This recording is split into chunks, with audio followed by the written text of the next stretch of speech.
Summer start అయిపోయిందనంటే పచ్చళ్ళు చేయడం కూడా స్టార్ట్ చేస్తాం కదా. ఇప్పుడైతే మా అత్తమ్మ మా కోసం పండు మిరపకాయల పచ్చడి అయితే చేస్తుంది. అందరూ మ్యాంగోస్ లేదనంటే టమాటా పచ్చడి ఇలా పండు మిరపకాయల పచ్చడి కూడా చేస్తూ ఉంటారు. ఇప్పుడు అత్తమ్మ స్టైల్లో మాత్రం పండు మిరపకాయల పచ్చడి అయితే చేస్తుంది. పండు మిరపకాయలను తీసుకొచ్చిన తర్వాత దానికి తొడిమ ఉంటుంది కదా పచ్చిమిర్చి, ఆ తొడిమ తీసేసి తూడ్చి ఆ డబ్బాలో వేసుకుంటుంది అన్నమాట.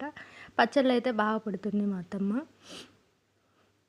ఈ వీడియోలో చూశారు మా అత్తమ్మనైతే ఇలా తూడ్చేసి తొడిమ తీసి తూడ్చి అందులో వేసుకుంటుంది. పొడి క్లాత్తో తూడ్చి అయితే వేసుకుంటుంది. చాలా బాగుంటుంది. ఎన్ని రోజులైనా కూడా పాడైపోదు. ఇప్పుడు అలా తొడిమలు తీసేసిన తర్వాత దాంట్లోకి చింతపండు, ఉప్పు, వెల్లుల్లిపాయలు వేసుకొని అయితే మిక్సీ పట్టుకోవాలి. ఇలా మొత్తం మిక్సీ పట్టుకున్న తర్వాత ఒక గిన్నెలోకి అయితే ఇలా తీసుకోవాలి. కచ్చా పచ్చాగా పట్టుకుంటారా లేదంటే ఇంకా మెత్తగా పట్టుకుంటారా అనేది అయితే మీ ఇష్టం. ఎలా పట్టినా కానీ ఇలాగే వస్తుంది. ఇలా వచ్చిన దాన్ని ఇప్పుడు మనం పక్కకు పెట్టుకున్న అన్నిటినీ అలాగే మిక్సీ పట్టుకోవాలి. తర్వాత ఒక ప్యాన్ పెట్టి దాంట్లోకి సరిపడా ఆయిల్ అయితే పోసుకోవాలి.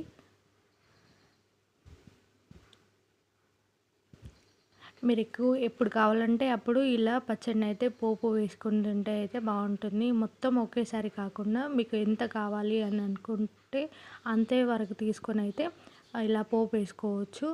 దాంట్లోకి కరివేపాకు,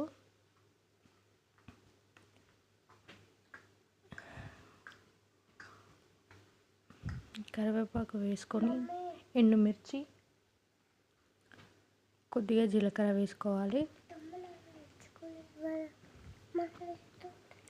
ఇవి కొంచెం దూరగా వేగిన తర్వాత అయితే వీటిని కొంచెం వేగనివ్వాలన్నమాట.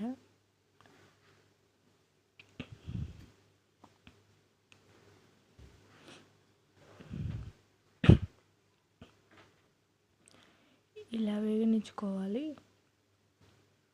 అండ్ అలాగే మీకు ఈ సమ్మర్లో ఏ పచ్చళ్ళు అంటే బాగా ఇష్టం అనేది అయితే కామెంట్ చేయండి. మేమైతే అన్ని పచ్చళ్ళు తింటాము. అంటే ఎక్కువ మ్యాంగో అయితే తింటాము మేమైతే. ఎందుకంటే అంటే ఎండుమిర్చి పండు మిర్చి ఎక్కువ దొరకదు ఎక్కడ, అందుకు. తర్వాత జీలకర్ర, వెల్లుల్లిపాయలు కొంచెం కచ్చా పచ్చాగా దంచి అయితే వేసుకోవాలి.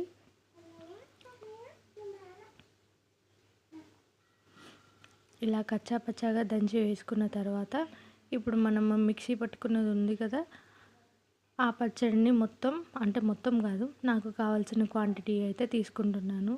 మీకు కావాల్సిన క్వాంటిటీని కూడా ఇలా తీసుకొని పోపు వేసుకోండి. అంతే. ఇప్పుడు ఆయిల్ అంతా ఆ పచ్చడికి పట్టేలాగా అయితే మొత్తం కలుపుకోవాలి.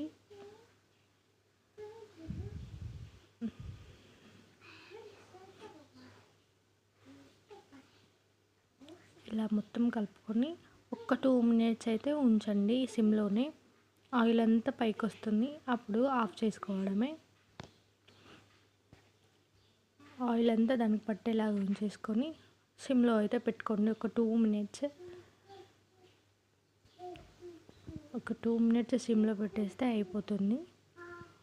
తర్వాత దీన్ని దించేసి పక్కన పెట్టుకొని చల్లారిన తర్వాత డబ్బాలో ఎత్తుకుంటే అంతే.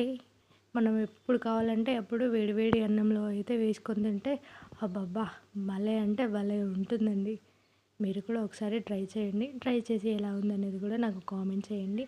అండ్ అలాగే వీడియో ఎలా ఉందో అనేది కూడా నాకు కామెంట్ చేసి అయితే చెప్పండి. And thank you so much. Subscribe చేసుకోవడం మాత్రం మర్చిపోవద్దు. Thank you.